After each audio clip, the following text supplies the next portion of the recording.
అదే నాకు తెలిసి పోకిరి క్లైమాక్స్లో కొన్ని షార్ట్స్ తీసేయాల్సి వచ్చింది. బాగా యాక్చువల్గా 17 minutes 18 minutes ఉండేది పోకిరి క్లైమాక్స్. అవునండి. దాన్ని 7 minutes చేసాం. అవును. చేసిన దానికి కారణం ఏంటంటే కొంచెం సీజీ షాట్లు కరెక్ట్గా రాలేదు. అవును, గుర్తుంది. హీరో ఆర్టిఫిషియల్గా సీజీల్లో కనబడుతున్నాడని చెప్పి ఆ షాట్లు ఎందుకు ఇంత సినిమా ఇంత బాగున్నప్పుడు ఆ షాట్లు ఎందుకు అలా ఉండాలని చెప్పి తీసేసాం. అవునండి. ఇలాంటివన్నీ జరుగుతూ ఉంటాయి. అవునండి. అంటే మీ కెరీర్లో ఎక్కువ శాతం మీరు యంగ్ డైరెక్టర్స్ అందరూ మొదటి సినిమాలు మీరే చేశాం.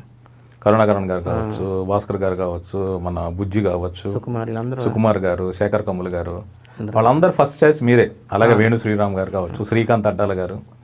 సో వాళ్ళు ఫస్ట్ సినిమాకి మిమ్మల్ని లీడర్గా మిమ్మల్ని సెలెక్ట్ చేసుకోవడం వల్ల మీరు ఏ విధంగా వాళ్ళకి హెల్ప్ అయ్యారు? అంటే కొంతమందికి ఇష్టపడుతుందండి.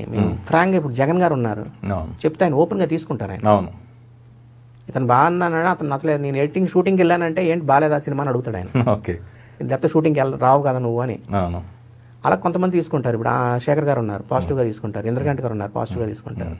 కొంతమంది తీసుకోరండి. ఇప్పుడు వేణు శ్రీరామ్ ఉన్నాడు, ఫస్ట్ సినిమా నాకు ఓ మై ఫ్రెండ్ నచ్చలా.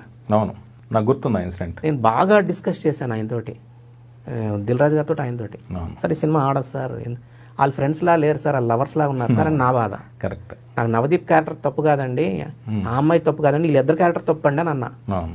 అది నచ్చక ఆయన రెండో సినిమా నాకు ఇవ్వలేదు. నాకు అది నాకు మనం ఆ సినిమాకి పనిచేసాం, వాళ్ళ సినిమా నెక్స్ట్ ఇవ్వాలని మనం పని చేయమండి. మంది గుర్తుండిపోవాలనేదే నా లెక్క.